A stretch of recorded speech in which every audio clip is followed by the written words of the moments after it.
नमस्कार मित्रों, आज हम अध्याय 8 ब्रिटिश शासन का आर्थिक प्रभाव को पढ़ते हैं।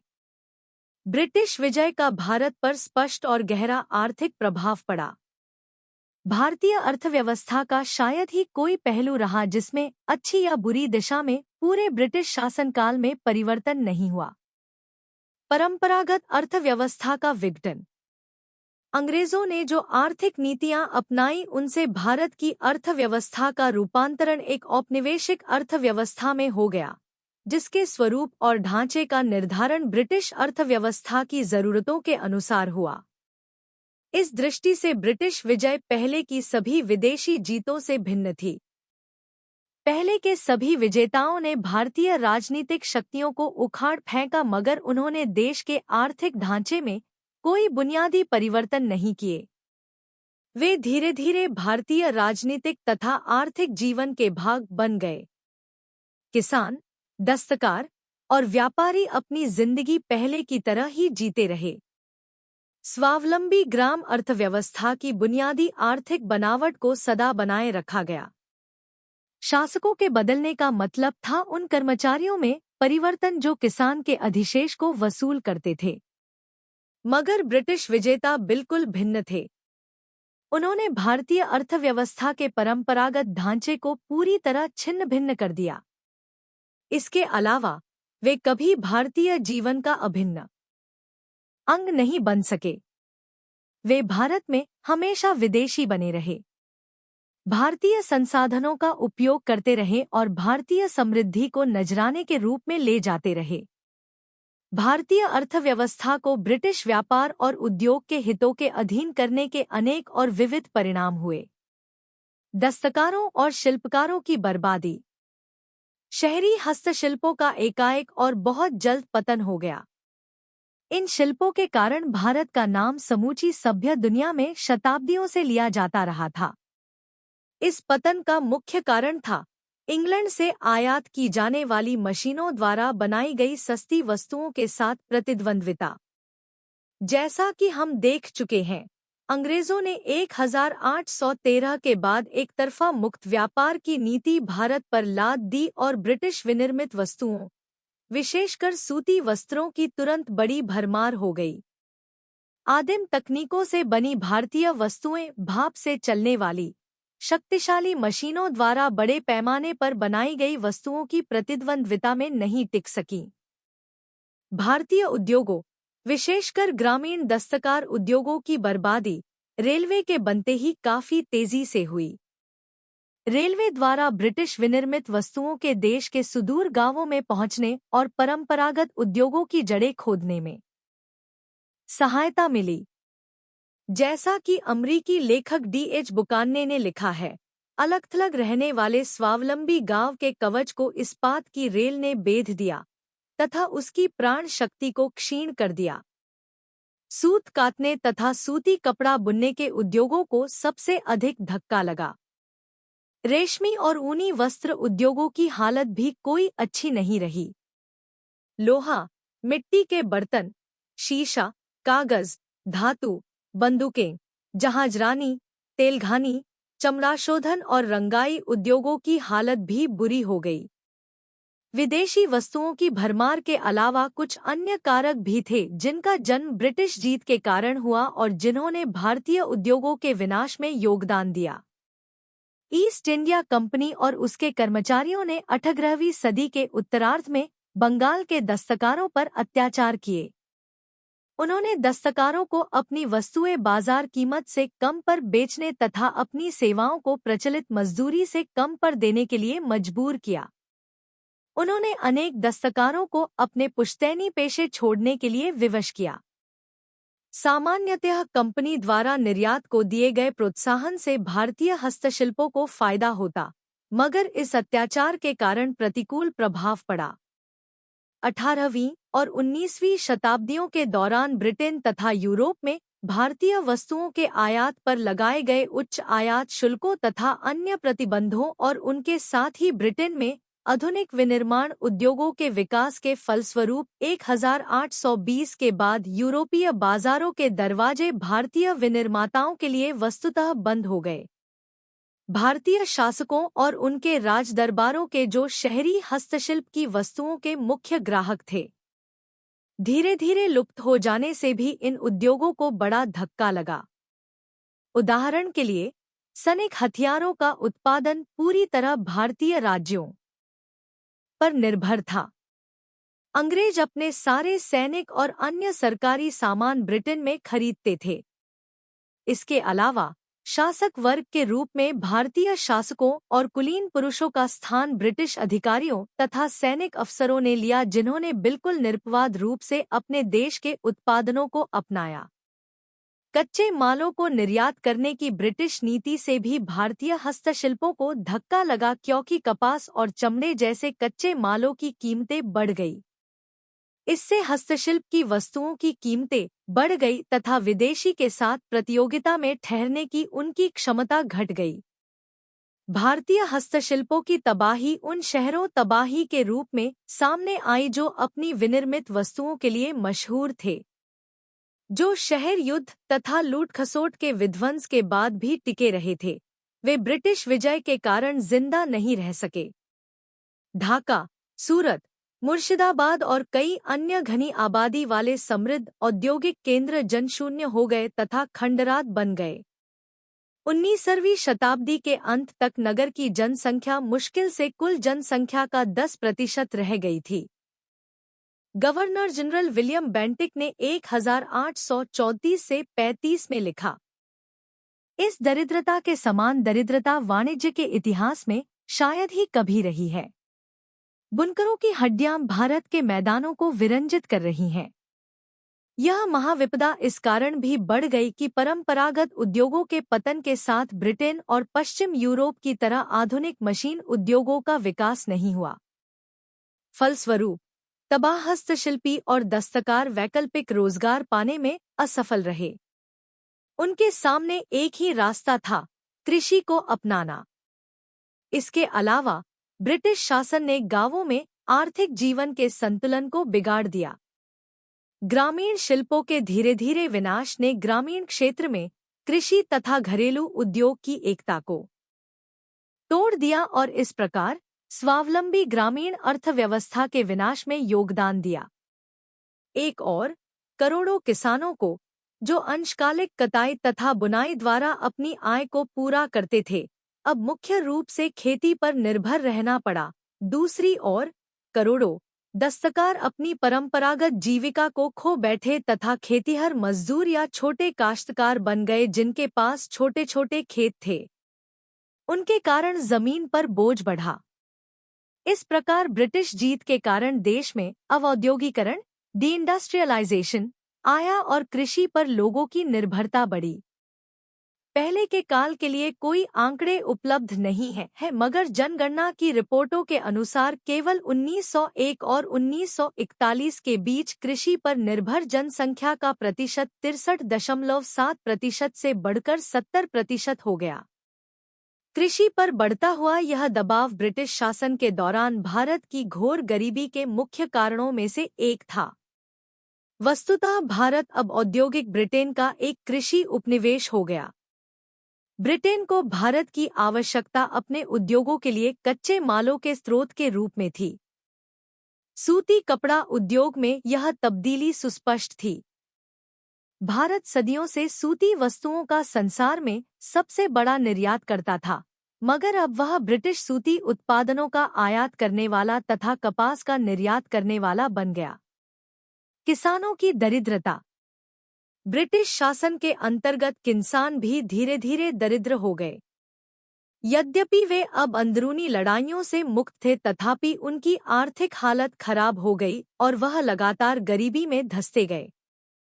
बंगाल में ब्रिटिश शासन के आरंभ में ही यथासंभव अधिकतम भूराजस्व उगाहने की क्लाइव और वरिन हेस्टिंग्स की नीति के कारण इतना विध्वंस हुआ कि कॉर्नवालिस ने भी शिकायत भरे लहजे में कहा कि 1/3 बंगाल एक जंगल में बदल गया है, जिसमें केवल वंचर ही रहते हैं। बाद में भी कोई सुधार नहीं हुआ। दोनों स्थायी बंदोबस्त तथा अस्थायी बंदोबस्त वाले जमींदारी क्षेत्रों में किसानों की हालत अत्यंत दयनीय रही। उन्हें जमींदारों की दया पर छोड़ दिया गया, जिन्होंने लगानों को असहनीय सीमाओं तक बढ़ा दिया तथा उन्हें अबवाब देने और बैगार करने के लिए मजबूर किया। जमींदारों ने किसानों पर तरह तरह के अत्याचार किए। रैयतवारी और महलवारी क्षेत्रों में किसानों की हालत कोई बेहतर नहीं थी। वहां सरकार ने जमींदारों का स्थान लिया तथा अत्यधिक भूराजस्व निर्धारित किया। शुरू में भूराजस्व उत्पादन का 1/3 से लेकर आधा तक होता था। भारी मात्रा में भूराजस्व का निर्धारण 19वीं सदी में दरिद्रता की वृद्धि तथा कृषि की अवनति के मुख्य कारणों में से एक था। अनेक समसामयिक लेखकों और अधिकारियों ने इस तथ्य का उल्लेख किया है। उदाहरण के लिए बिशप हेबर ने 1826 में लिखा, मेरा ख्याल है कि न तो देशी और न ही यूरोपीय कृषक कराधान की वर्तमान दर पर समृद्ध बन सकता है। जमीन की आधी सकल पैदावार सरकार ले लेती है। हिंदुस्तान, उत्तर भारत में मैंने शाही अफसरों में यह आम भावना पाई कि देशी राज्यों की प्रजा की तुलना में कंपनी के प्रांतों के किसान कुल मिलाकर बदतर, गरीब और पस्तहिम्मत हैं, और यहाँ मद्रास में जहाँ जमीन आम तौर से कम उपजाऊ है, विषमता और स्पष्ट है। तथ्य यह है कि कोई भी देशी राजा हमारे जितना लगान नहीं मांगता।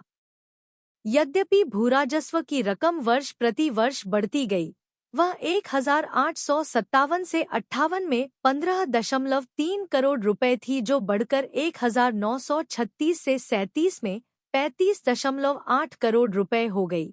तथापि कीमतों और उत्पादन के बढ़ने के साथ साथ कुल उत्पादन के अनुपात के रूप में खास तौर से 20वीं शताब्दी में भूराजस्व की प्रवृत्ति घटने की थी। भूराजस्व में कोई सानुपातिक वृद्धि नहीं की गई, क्योंकि अतिशय राजस्व वसूल करने के विनाशकारी परिणाम स्पष्ट हो गए। मगर अब तक कृषि पर जनसंख्या का दबाव इतना बढ़ गया था कि बाद के वर्षों में किसानों का अपेक्षाकृत कम भूराजस्व भी कंपनी के प्रारंभिक वर्षों के उच्च भूराजस्व के समान ही भारी सिद्ध हुआ। बहरहाल 20वीं शताब्दी में कृषि अर्थव्यवस्था नष्ट हो चुकी थी तथा भूस्वामियों, सूदखोरों और सौदागरों का सुदूर गांवों तक में प्रवेश हो चुका था। उच्च भूराजस्व निर्धारण इसलिए भी विनाशकारी साबित हुआ कि उसके बदले किसानों को कोई आर्थिक प्रतिफल नहीं मिला। कृषि सुधार पर सरकार ने बहुत कम खर्च किया। उसने अपनी लगभग सारी आय ब्रिटिश भारत के प्रशासन की आवश्यकताओं को पूरा करने, इंग्लैंड को प्रत्यक्ष और अप्रत्यक्ष नजराना भेजने तथा ब्रिटिश व्यापार और उद्योग के हितों को साधने में लगा दी। यहाँ तक कि कानून और व्यवस्था बनाए रखने से किसान की अपेक्षा सौदागर तथा महाजन को फायदा पहुंचा। अत्याधिक भूराजस्व की रकम के नुकसानदेह परिणामों को उसको वसूल करने के कठोर तरीके ने और भी भयंकर बना दिया। भूराजस्व निर्धारित तारीखों पर तत्परता के साथ भुगतान करना पड़ता था। भले ही पैदावार सामान्य से कम रही हो या बिल्कुल ही न हुई हो। खराब फसल वाले वर्षों में किसानों के लिए भूराजस्व की अदायगी बड़ी कठिन थी, भले ही वह अच्छी फसल के सालों में भूराजस्व आसानी से दे पाए हों। जब भी किसान भूराजस्व अदा करने में असफल रहे, तब सरकार ने राजस्व की बकाया रकम वसूल करने के लिए उसकी जमीन को नीलाम कर दिया। मगर अधिकतर स्थितियों में किसान ने अपनी जमीन का कुछ हिस्सा बेचकर भूराजस्व अदा किया। नीलामी की स्थिति में उसे अपनी जमीन से हाथ धोना पड़ा। बहुधा राजस्व भुगतान करने में असमर्थता के कारण किसान को महाजन से ब्याज की ऊंची दरों पर कर्ज लेना पड़ता था। जमीन से सदा के लिए हाथ धोने के बदले किसान अपनी जमीन किसी महाजन या अपने पड़ोसी धनी किसान के पास गिरवी रखकर कर्ज लेना बेहतर समझते थे। जब भी उनका खर्च उनकी आय से नहीं चल पाता था, उन्हें महाजन के पास जाना पड़ता था। मगर एक बार कर्ज में फंसने के बाद उनके लिए उससे निकल पाना मुश्किल था। महाजन ऊंची दरों पर ब्याज लेता था और गलत हिसाब किताब, जाली दस्तखतों और कर्जदार को कर्ज की वास्तविक रकमों से अधिक पर दस्तखत करने के लिए मजबूर करने जैसी धूर्ततापूर्ण कार्रवाइयों द्वारा किसानों को तब तक कर्ज में फंसाया जाता था जब तक वे अपनी जमीन से हाथ नहीं धो बैठते। महाजन को नई कानून प्रणाली तथा राजस्व नीति से बहुत मदद मिली। अंग्रेजी राज के पहले महाजन ग्राम समुदाय के अधीन होता था। वह ऐसा आचरण नहीं कर सकता था जिसे गांव के बाकी लोग बिल्कुल ही पसंद न करें। उदाहरण के लिए, वह बहुत अधिक दरों पर ब्याज नहीं ले सकता था। वस्तुतः ब्याज की दरों का निर्धारण चलन तथा जनमत द्वारा होता था। इसके अलावा वह कर्जदार की जमीन पर कब्जा नहीं कर सकता था। अधिक से अधिक वह कर्जदार की व्यक्तिगत चल संपत्ति जैसे गहनों या खेतों में खड़ी फसलों के कुछ हिस्से ले सकता था। जमीन को हस्तांतरण योग्य बनाकर ब्रिटिश भूराजस्व व्यवस्था ने महाजन या धनी किसान को जमीन हड़पने में समर्थ बना दिया। यहाँ तक कि अंग्रेजों द्वारा अपनी कानून प्रणाली और पुलिस के फलस्वरूप स्थापित शांति और सुरक्षा के फायदे महाजन को मिले, जिसके हाथों में कानून ने अपार शक्ति दे दी थी। उसने पैसे की ताकत का इस्तेमाल मुकदमे की खर्चीली प्रक्रिया को अपने पक्ष में अपने हित को साधने के लिए कर लिया। इसके अतिरिक्त साक्षर और चालाक महाजन ने आसानी से किसान की अज्ञानता तथा निरक्षरता का इस्तेमाल कानून की जटिल प्रक्रियाओं को तोड़ मरोड़ कर अनुकूल न्यायिक निर्णय प्राप्त करने के लिए किया। धीरे धीरे रयतवारी और महलवारी क्षेत्रों के किसान कर्ज में डूबते ही चले गए और अधिकाधिक जमीन महाजनों, सौदागरों, धनी किसानों और अन्य धनी वर्गों के हाथों में चली गई। यही प्रक्रिया जमींदारी क्षेत्रों में भी हुई, जहां किसान अपने काश्तकारी अधिकार खो बैठे और उन्हें जमीन से बेदखल कर दिया गया या वे महाजन के बटाईदार बन गए। किसानों के हाथों से जमीन के हस्तांतरण की प्रक्रिया अभाव तथा अकाल के कालों में तेज हो गई। भारतीय किसान के पास संकट के समय के लिए शायद ही कोई बचत होती थी और जब भी फसल खराब हो जाती थी तब उसे महाजन का आश्रय लेना पड़ता था। उसे महाजन का सहारा न केवल भूराजस्व अदा करने बल्कि अपने तथा अपने परिवार के भोजन की व्यवस्था करने के लिए भी लेना पड़ता था। 19वीं सदी के अंत तक महाजन ग्रामीण क्षेत्र का मुख्य अभिशाप तथा ग्रामीण जनता की बढ़ती हुई दरिद्रता का एक महत्वपूर्ण कारण बन गया था। 1911 में कुल ग्रामीण ऋण 3 अरब रुपए आका गया था। वर्ष 1937 तक वह 18 अरब रुपए तक पहुंच गया।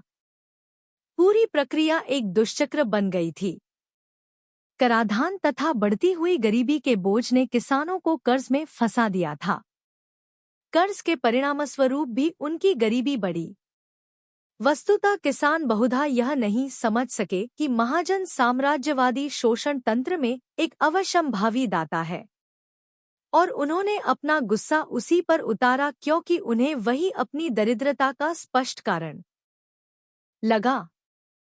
उदाहरण के लिए 1857 के विद्रोह के दौरान जहां भी किसानों ने विद्रोह किया, वहां उनके हमले का पहला निशाना था महाजन और उसकी बहियां। किसानों की ये कार्रवाइयां आम बात हो गई। कृषि के बढ़ते हुए वाणिज्यीकरण ने भी महाजन सह सौदागर को किसान का शोषण करने में मदद दी। गरीब किसान को फसल तैयार होते ही जो भी कीमत मिले उस पर अपनी पैदावार बेचने के लिए मजबूर कर दिया जाता था, क्योंकि उसे सरकार, जमींदार तथा महाजन की मांगों को समय पर पूरा करना पड़ता था। इस कारण वह अनाज के व्यापारी की दया पर निर्भर हो जाता था। व्यापारी अपनी शर्तों पर अनाज खरीदता था। व्यापारी बाजार कीमत से कम पर अनाज खरीद लेता था। इस प्रकार कृषि की पैदावारों के बढ़ते हुए व्यापार का अधिक लाभ व्यापारी को मिला, जो बहुधा गांव का महाजन भी होता था। जमीन हाथों से निकलने तथा अवौद्योगिकरण और आधुनिक उद्योग के अभाव के कारण जमीन पर बढ़ते हुए बोझ ने भूमिहीन किसानों और तबाह दस्तकारों तथा हस्तशिल्पियों को काफी ऊंचे लगान पर महाजनों तथा जमींदारों से रैयत या कम से कम मजदूरी पर खेतिहर मजदूर बनने के लिए मजबूर किया। इस प्रकार किसान वर्ग को सरकार, जमींदार या भूस्वामी और महाजन के तिहरे बोझ से कुचल दिया गया। इन तीनों द्वारा अपने हिस्से ले लेने के बाद इतना नहीं बचता था कि खेतिहर तथा उसके परिवार का निर्वाह हो सके। यह हिसाब लगाया गया कि 1950 से 51 में भूलगान तथा महाजन का ब्याज 14 अरब रुपए था, यानी उस साल के कुल कृषि उत्पादन का लगभग 1/3। परिणामस्वरूप किसान वर्ग की गरीबी बढ़ती गई। साथ ही अकालों की बारंबारता तथा भन्यकर्ता भी बढ़ गई। जब भी सूखे या बाढ़ के कारण फसलें खराब हो गईं तथा अभाव की स्थिति आई, तब लाखों की संख्या में लोग मरे। पुराने जमींदारों की तबाही तथा नई व्यवस्था का उदय।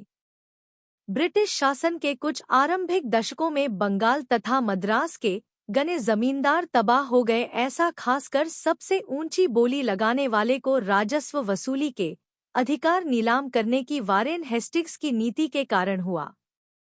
वर्ष 1793 के स्थायी बंदोबस्त का आरंभिक प्रभाव भी ऐसा ही हुआ। भूराजस्व का भारी बोझ। सरकार कुल लगान का 10/11 ले लेती थी और वसूली संबंधी सख्त कानून ने, जिसके तहत राजस्व की अदायगी में विलंब होने पर जमींदारी संपत्तियां बड़ी कठोरता से नीलाम कर दी गईं, शुरू के कुछ वर्षों के दौरान बड़ी ही विध्वंसकारी भूमिका अदा की। बंगाल के अनेक बड़े जमींदार बिल्कुल तबाह हो गए तथा अपने जमींदारी अधिकारों को बेचने पर मजबूर हो गए। वर्ष 1815 तक बंगाल की लगभग आधी भूसंपत्ति पुराने जमींदारों के हाथों से निकलकर सौदागरों तथा अन्य धनी वर्गों के पास चली जा चुकी थी। पुराने जमींदार गांवों में रहते आए थे और रियतों के प्रति कुछ नरमी दिखाने की उनकी परंपरा रही थी। सौदागर तथा पैसे वाले अन्य वर्ग आमतौर से शहरों में रहते थे और कठिन परिस्थितियों का बिना ख्याल किए वे रैयत से पाई निष्ठुरता से वसूल करते थे। वे बिल्कुल बेईमान थे और रियतों के प्रति उनके मन में कोई सहानुभूति नहीं थी। वे किसानों से बहुत अधिक ऐंठते तथा जब भी चाहते उन्हें बेदखल कर देते थे। उत्तर मद्रास में स्थायी बंदोबस्त और उत्तर प्रदेश में अस्थायी जमींदारी बंदोबस्त भी स्थानीय जमींदार के लिए समान रूप से कठोर थे। मगर जमींदारों की दशा में जल्द ही तेजी से सुधार हुआ। जमींदार भूराजस्व समय पर अदा कर सके, इसके लिए अधिकारियों ने रियतों पर उनके अधिकार बढ़ा दिए। फलस्वरूप रियतों के परंपरागत अधिकार समाप्त हो गए।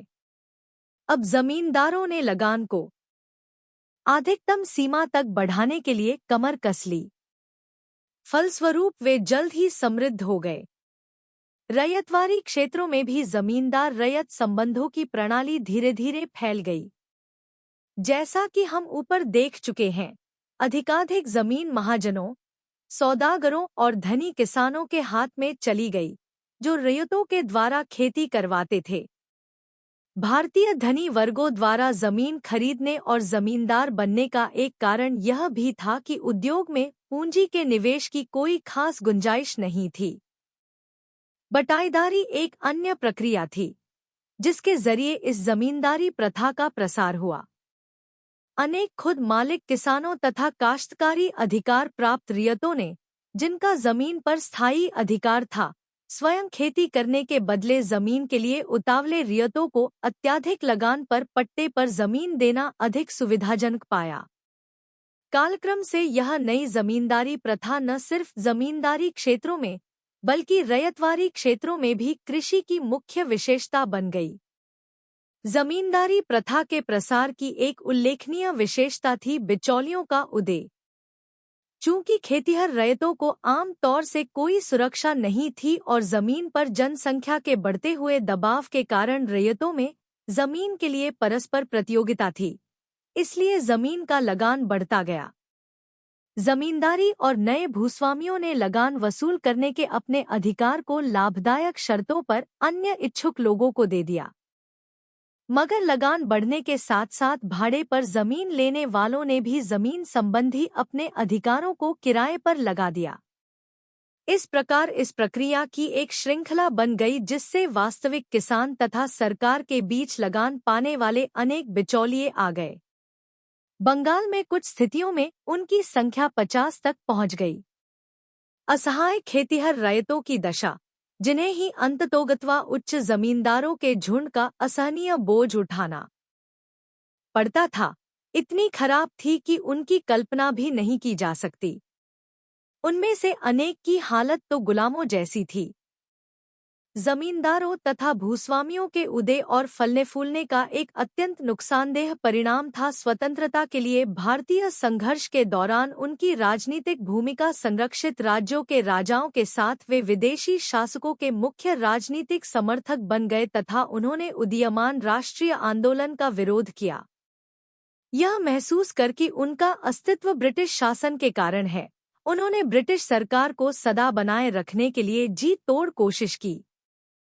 कृषि में ठहराव और उसकी अवनति। कृषि पर जनसंख्या के बढ़ते हुए दबाव, अत्यधिक भूराजस्व निर्धारण, जमींदारी प्रथा के पनपने, बढ़ती हुई ऋणग्रस्तता और किसानों की बढ़ती हुई दरिद्रता के फलस्वरूप भारतीय कृषि गतिहीन होने लगी और यहाँ तक कि उसका अपकर्ष भी होने लगा। परिणामस्वरूप प्रति एकड़ पैदावार बहुत ही कम होने लगी। वर्ष 1901 तथा 1939 के बीच कुल कृषि उत्पादन 14% कम हो गया। कृषि पर जनसंख्या के बढ़ते हुए दबाव तथा बिचौलियों की बढ़ती हुई संख्या के कारण जमीन न सिर्फ छोटे छोटे टुकड़ों में बंट गई बल्कि उसका अपखंडन भी हो गया। जमीन इतने छोटे छोटे टुकड़ों में बंट गई कि उनमें से अधिकांश अपने जोतने वालों का भरण पोषण भी नहीं कर सकते थे।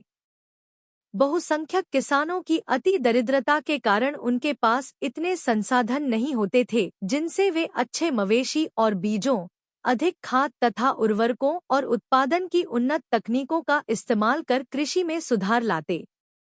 सरकार और जमींदार दोनों द्वारा चूसे जाने वाले किसान को कृषि में सुधार लाने के लिए कोई प्रेरणा नहीं होती थी।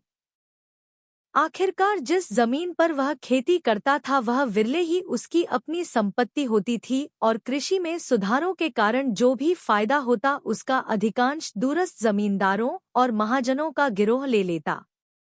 जमीन के उपविभाजन तथा अपखंडन ने भी सुधारों को मुश्किल बना दिया था। इंग्लैंड और अन्य यूरोपीय देशों में धनी जमींदारों ने बहुधा जमीन में पूंजी लगाई जिससे उसकी उत्पादकता बढ़ सके और बढ़ी हुई आय में उनको हिस्सा मिल सके। मगर भारत में दूरस्थ जमींदार ने, वे नए रहे हों या पुराने, कोई उपयोगी कार्य नहीं किया। वे केवल लगान प्राप्त करता ही रहे। बहुधा जमीन में उनकी कोई जड़ें नहीं होती थी और उन्होंने लगान वसूल करने के सिवाय उसमें कोई व्यक्तिगत दिलचस्पी भी नहीं ली।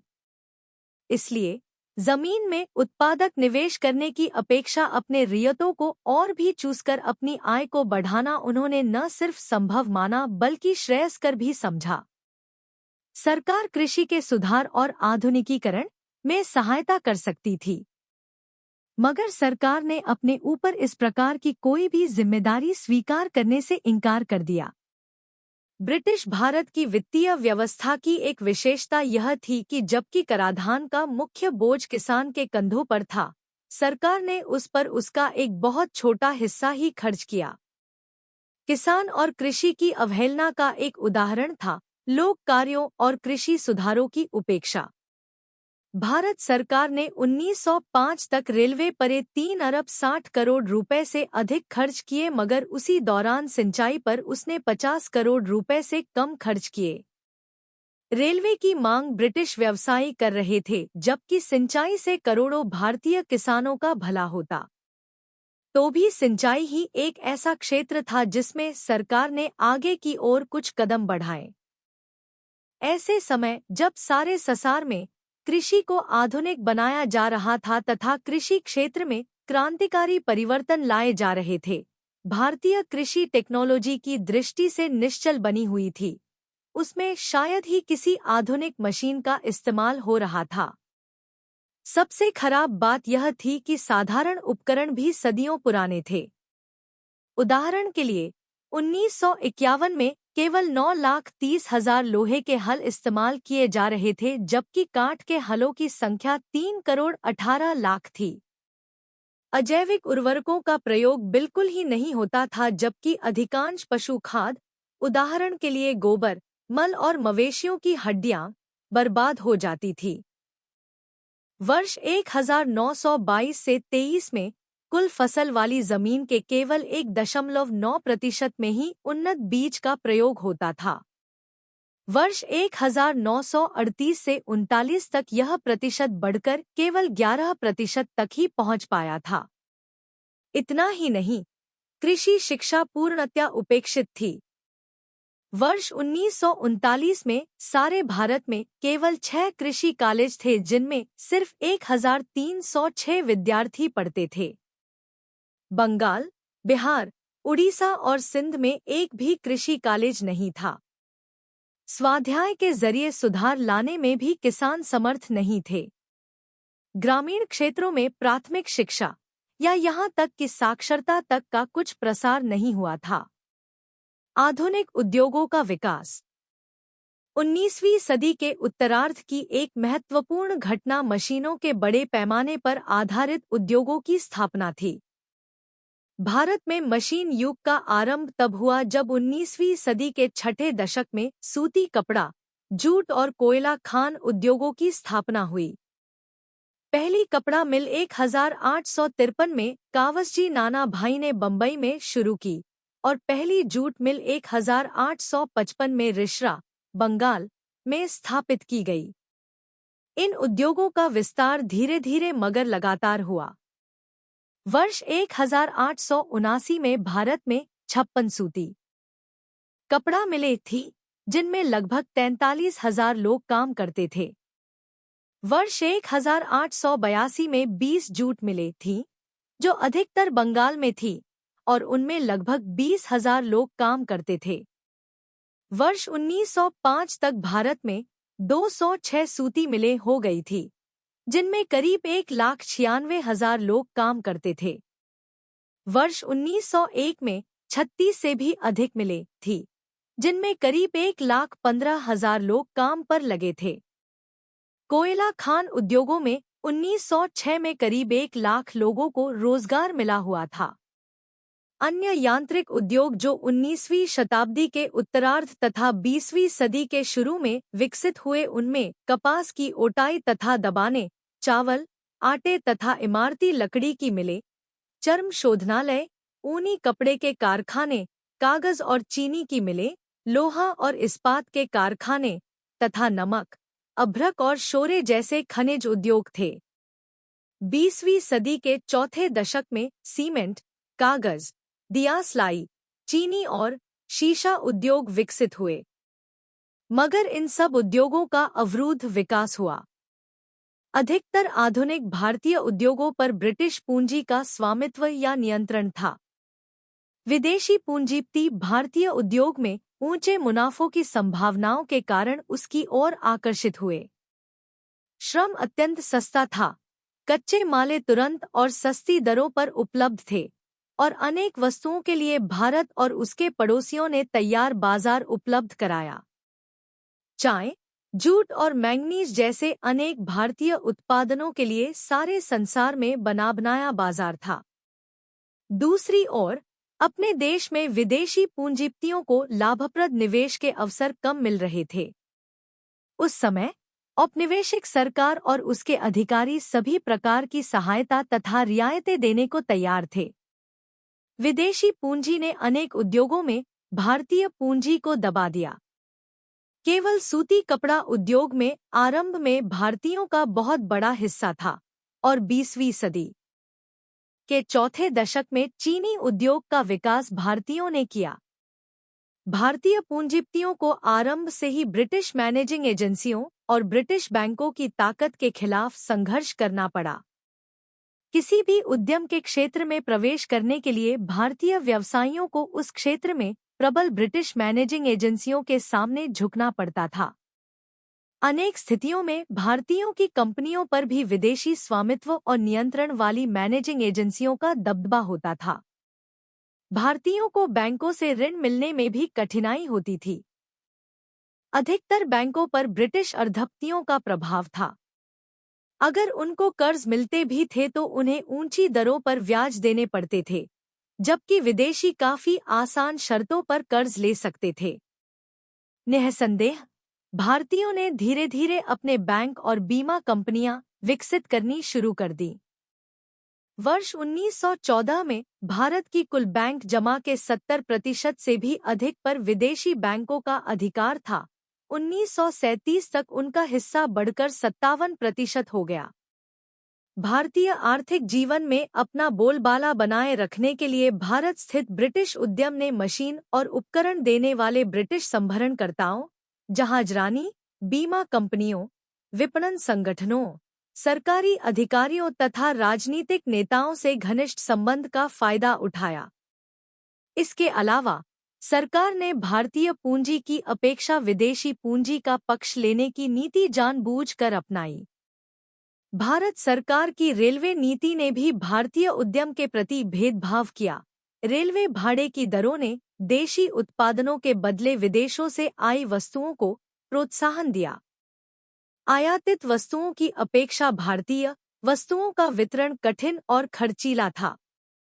भारतीयों द्वारा उद्योग स्थापित करने में एक अन्य गंभीर कठिनाई यह थी कि देश में भारी या पूंजीगत वस्तुओं के उद्योगों का लगभग पूरा अभाव था।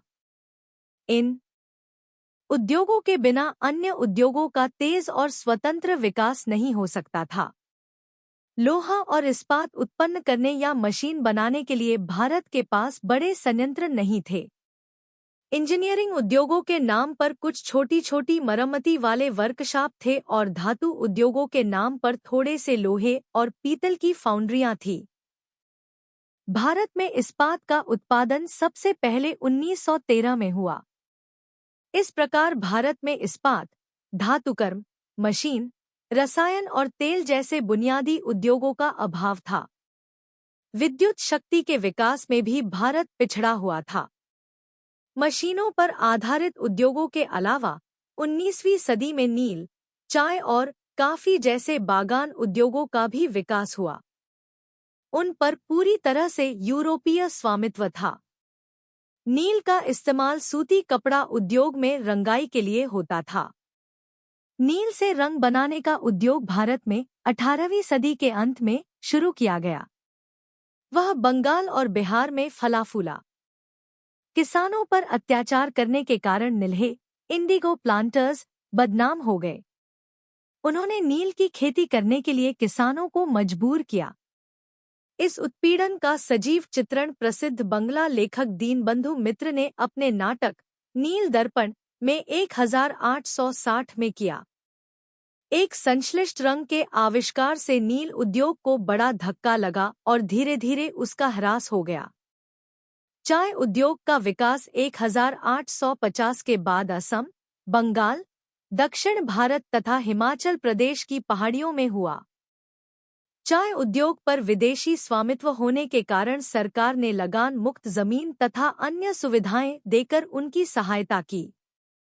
कालक्रम से चाय का उपयोग सारे भारत में होने लगा। चाय निर्यात की एक महत्वपूर्ण वस्तु बन गई। इस दौरान काफी बागानों का विकास दक्षिण भारत में हुआ।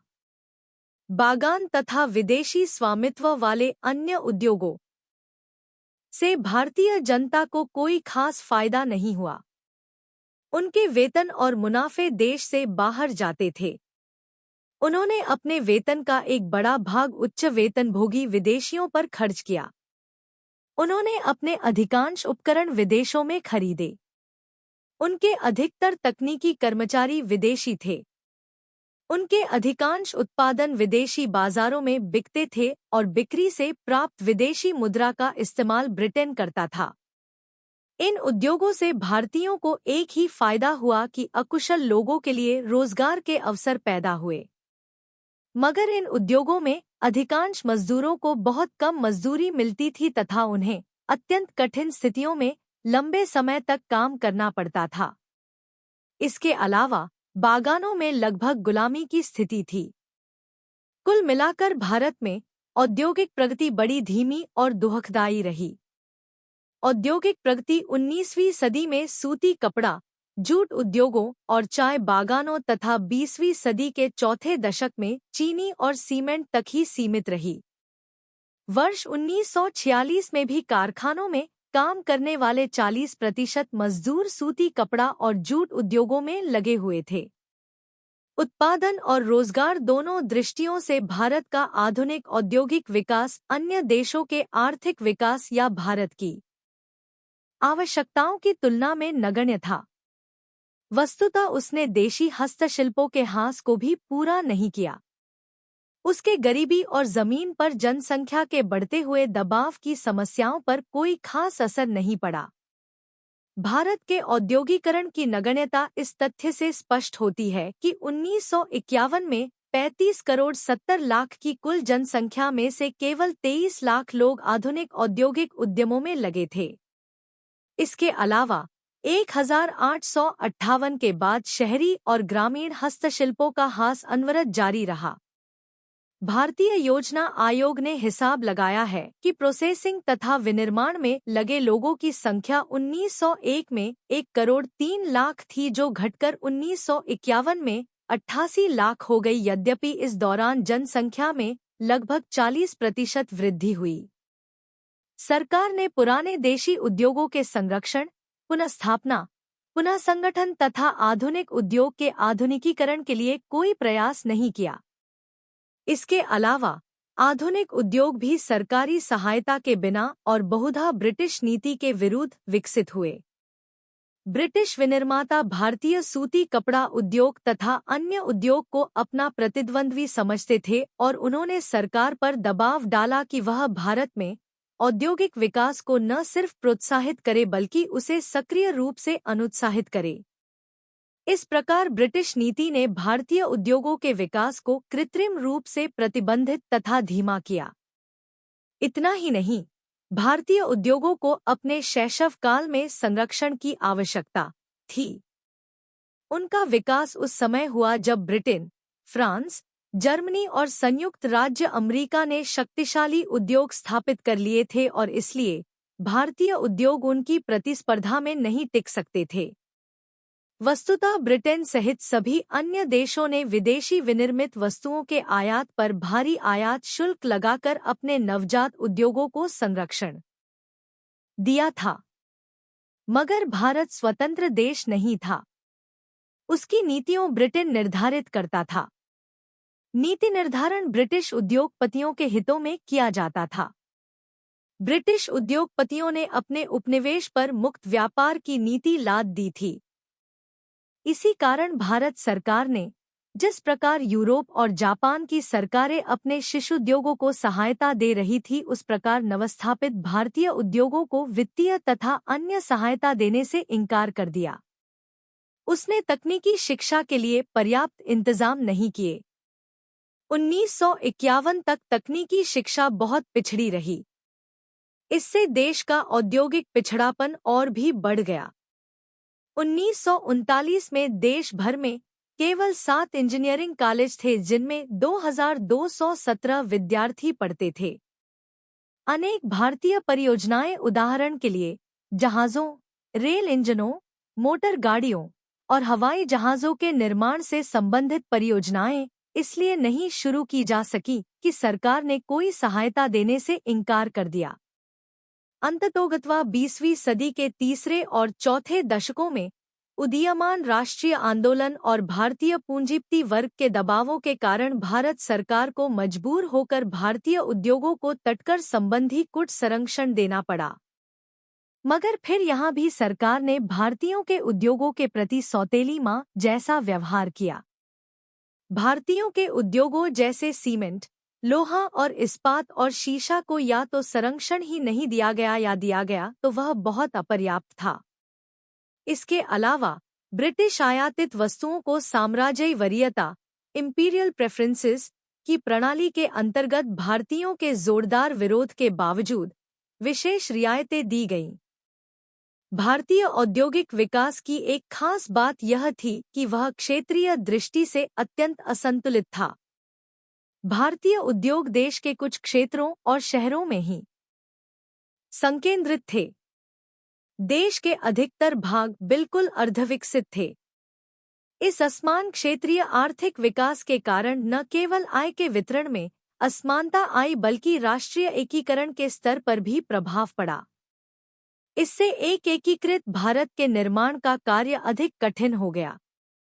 देश के सीमित औद्योगिक विकास का भी एक महत्वपूर्ण सामाजिक परिणाम यह हुआ कि भारतीय समाज में दो नए सामाजिक वर्गों ने जन्म लिया और उनका विकास हुआ। ये वर्ग थे औद्योगिक पूंजीपति वर्ग तथा आधुनिक मजदूर वर्ग।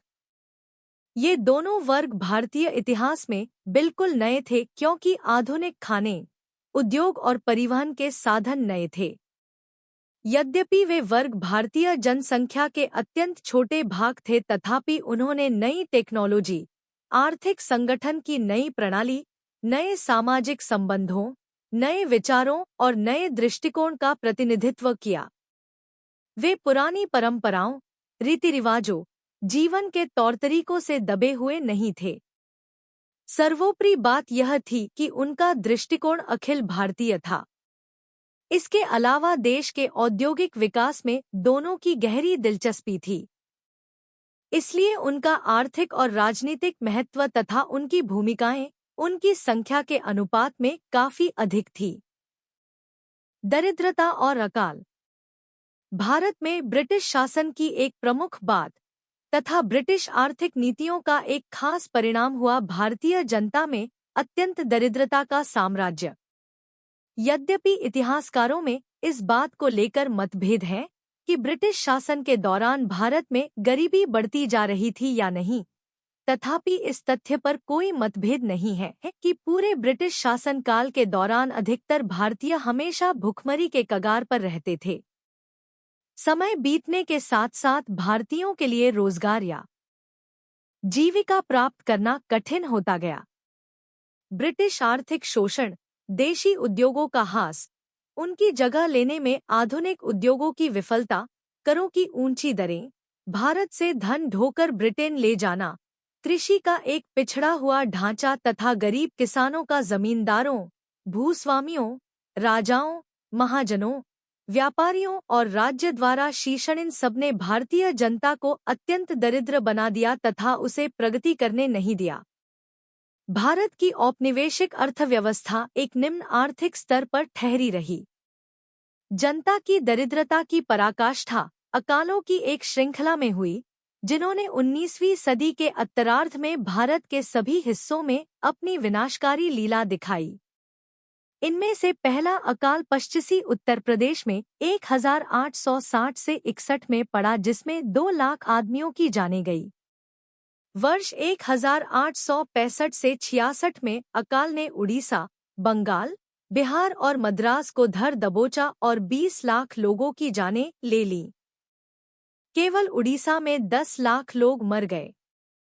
1868 से 70 के अकाल में 14 लाख से अधिक लोग पश्चिमी उत्तर प्रदेश, बम्बई और पंजाब में मर गए।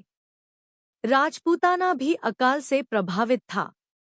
वहां के अनेक राज्यों को अपनी 1/4 से 1/3 जनसंख्या तक से हाथ धोना पड़ा।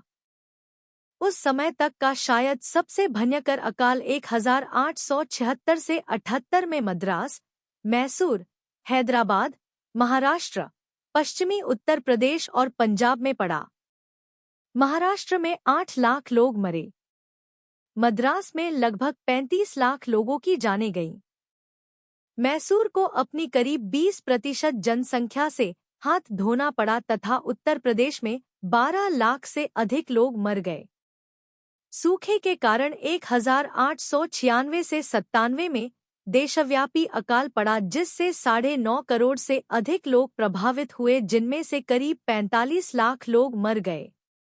और फिर 1899 से 1900 का अकाल उसके तुरंत ही बाद आया और उससे व्यापक तबाही हुई।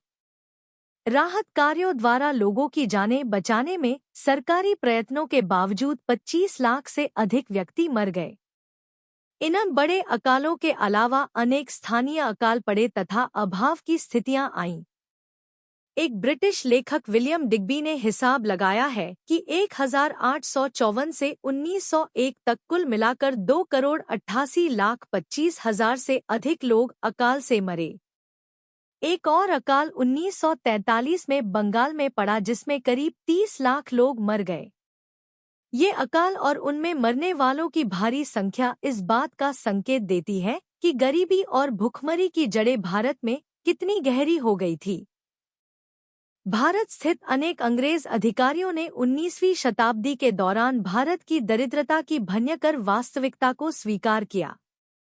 उदाहरण के लिए, गवर्नर जनरल की काउंसिल के एक सदस्य चार्ल्स इलियट ने टिप्पणी की, मुझे यह कहने में कोई हिचकिचाहट नहीं है कि आधी कृषि जनसंख्या को एक साल के अंत से दूसरे साल के अंत तक यह पता नहीं होता कि पेट भर खाना कैसा होता है। इंपीरियल गजेटियर के संकलनकर्ता विलियम हंटर ने स्वीकार किया कि भारत के 4 करोड़ लोगों को अपर्याप्त भोजन पर जीवन बिताने की आदत हो गई है। 20वीं सदी में स्थिति और भी खराब हो गई।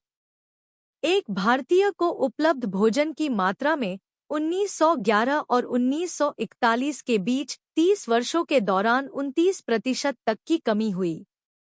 भारत के आर्थिक पिछड़ेपन और गरीबी के अनेक अन्य संकेत थे। राष्ट्रीय आय संबंधी प्रसिद्ध विशेषज्ञ कोलिन क्लार्क ने हिसाब लगाया है कि 1925 से 34 के दौरान संसार में सबसे कम प्रति व्यक्ति आय भारत और चीन की थी। एक अंग्रेज की आय एक भारतीय की आय से 5 गुना अधिक थी। इसी प्रकार 20वीं सदी के चौथे दशक के दौरान आधुनिक चिकित्सा विज्ञानों तथा सफाई के कारण हुई प्रगति के बावजूद एक भारतीय की औसत जीवन प्रत्याशा केवल 32 वर्ष थी। अधिकतर पश्चिम यूरोपीय और उत्तर अमेरिकी देशों में औसत आयु 60 वर्ष से ऊपर थी। भारत का आर्थिक पिछड़ापन और उसकी निर्धनता प्राकृतिक संसाधनों की कमी के कारण नहीं थी, वह मनुष्य निर्मित थी। भारत के प्राकृतिक संसाधन भरपूर मात्रा में थे। यदि उनका ठीक प्रकार से प्रयोग किया जाता तो वे जनता में पर्याप्त समृद्धि ला सकते थे। भारत एक विरोधाभासी चित्र प्रकट करता था, एक समृद्ध देश जिसमें निर्धन लोग रहते थे। इस स्थिति के कारण थे विदेशी शासन और शोषण और एक पिछड़ी हुई कृषि और औद्योगिक आर्थिक व्यवस्था जो वस्तुतः उसके पूरे ऐतिहासिक और सामाजिक विकास का परिणाम थी। भारत की भौगोलिक स्थिति या प्राकृतिक संसाधनों की कमी या यहाँ के लोगों में अंतर्निहित कोई चारित्रिक कमी अथवा क्षमता का अभाव भारत की गरीबी का कारण नहीं था। यह मुगल काल का अवशेष भी नहीं था और न ही यहाँ की गरीबी ब्रिटिश पूर्व अतीत का नतीजा था। मुख्य रूप से यह पिछली 2 सदियों के इतिहास का नतीजा था। भारत इसके पहले किसी भी रूप में पश्चिमी देशों की तुलना में पिछड़ा हुआ देश नहीं था। उस समय दुनिया के देशों के बीच रहन-सहन के स्तर में बहुत ज्यादा फर्क नहीं था। संक्षेप में, इस दौरान पश्चिमी देशों का विकास हुआ, उनमें संपन्नता आई और भारत को आधुनिक उपनिवेशवाद के अधीन होना पड़ा तथा इसका विकास अवरुद्ध कर दिया गया। जिन दिनों भारत ब्रिटिश शासन के अधीन था, आज के सभी विकसित देशों ने लगभग उसी दौरान अपना विकास किया था। अधिकांश विकसित देशों का विकास 1850 के बाद हुआ। दुनिया के विभिन्न हिस्सों के जीवन स्तर में 1750 तक बहुत अधिक फर्क नहीं था। इस संबंध में ध्यान देने की दिलचस्प बात यह है कि ब्रिटेन में औद्योगिक क्रांति के शुरू होने की तिथियां और बंगाल पर ब्रिटेन की विजय की तिथि बहुत पास है। एक आधारभूत तथ्य यह है कि जिस सामाजिक, राजनीतिक और आर्थिक प्रक्रिया ने ब्रिटेन में औद्योगिक विकास और सामाजिक तथा सांस्कृतिक प्रगति को जन्म दिया, उसी ने भारत में आर्थिक अल्पविकास और सामाजिक तथा सांस्कृतिक पिछड़ेपन को जन्म देकर उसको कायम रखा। इसकी वजह साफ है। ब्रिटेन ने भारतीय अर्थव्यवस्था को अपनी अर्थव्यवस्था के अधीन रखा तथा अपनी जरूरतों के मुताबिक भारत की आधारभूत सामाजिक प्रवृत्तियों को उसने निर्धारित किया। इसका नतीजा यह हुआ कि भारतीय कृषि और उद्योग में ठहराव आया। जमींदार, भूस्वामियों, राजे रजवाड़ों, सूदखोरों, सौदागरों, पूंजीपतियों और विदेशी शासकों तथा उनके अहलकारों ने किसानों और मजदूरों का जमकर शोषण किया। देश में गरीबी और बीमारी फैली और लोग अर्धभुखमरी के कगार पर पहुंच गए।